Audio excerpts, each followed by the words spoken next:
বাংলাদেশে গত শুক্রবার আঘাত হানা ৫.৭ মাত্রার শক্তিশালী ভূমিকম্পে অন্তত ১০ জনের মৃত্যু এবং পরদিন আরও ৩ দফা মৃদু কম্পন অনুভূতির পর দক্ষিণ ও দক্ষিণ পূর্ব এশিয়া জুড়ে ভূমিকম্পের অস্থিরতা আরও বাড়তে শুরু করেছে। এরই ধারাবাহিকতায় রবিবার মাত্র কয়েক ঘন্টার ব্যবধানে মিয়ানমার, থাইল্যান্ড ও ইন্দোনেশিয়ায় মাঝারি মাত্রার ৩টি ভূমিকম্প আঘাত হেনেছে।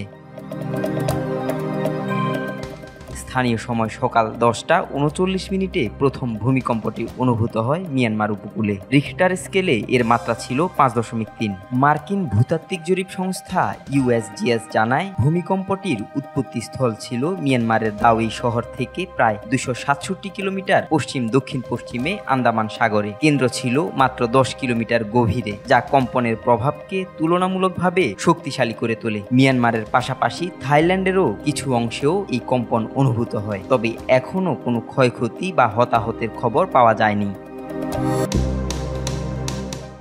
দিনের কিছু সময় পর দ্বিতীয় ভূমিকম্পটি আঘাত হানে ইন্দোনেশিয়ায়। দেশটির উত্তর মালুকু প্রদেশের হালমাহেরা অঞ্চলে রিখটার স্কেলে ৫.২ মাত্রায় ভূমিকম্প অনুভূত হয়। ইন্দোনেশিয়ার আবহাওয়া, জলবায়ু ও ভূকম্প সংস্থা বিএমকেজি জানায় ভূমিকম্পটির কেন্দ্রও ছিল ভূপৃষ্ঠের প্রায় ১০ কিলোমিটার গভীরে। যদিও কোনো ধরনের ক্ষয়ক্ষতির খবর মেলেনি, তবে রিং অফ ফায়ার এলাকায় বারবার ভূমিকম্প হওয়ায় বড় ধরনের ঝুঁকি তৈরি হয়েছে বলে বিশেষজ্ঞদের সতর্কবার্তা আছে।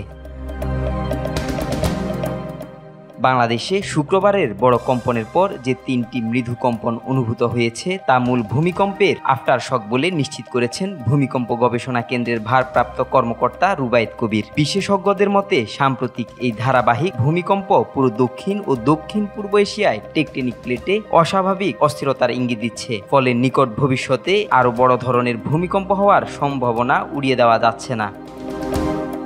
আব্দুল্লাহ আল নোমান, আজকাল।